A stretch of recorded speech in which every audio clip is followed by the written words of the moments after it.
在于追求错误的东西。2点，如果你不给自己烦恼，别人也永远不可能给你烦恼，因为你自己的内心，你放不下。3点，你永远要感谢给你逆境的众生。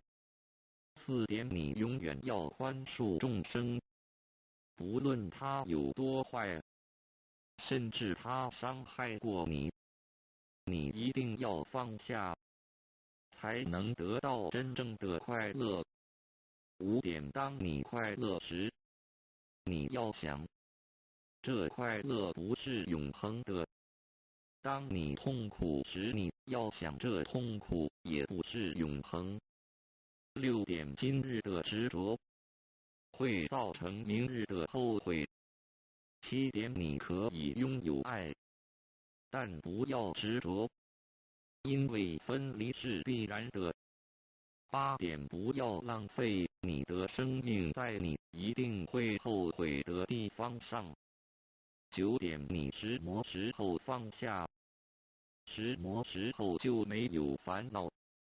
10点，每一种创伤都是一种成熟。11点，狂妄的人有救，自卑的人没有救。认识自己，降服自己，改变自己，才能改变别人。12点，你不要一直不满人家，你应该一直检讨自己才对。不满人家，是苦了你自己。13点，一个人如果不能从内心去原谅别人，那他就永远不会心安理得。14点，心中装满着自己的看法与想法的人，永远听不见别人的心声。15点，毁灭人只要一句话，培植一个人却要1000句话，请你多口下留情。16点，根本不必回头去看咒骂你的人是谁。如果有一条疯狗咬你一口，难道你也要趴下去反咬它一口吗？17点，永远不要浪费你的1分1秒去想任何你不喜欢的人。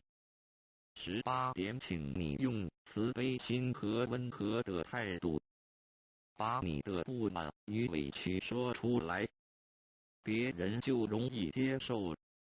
19点，同样的瓶子，你为石磨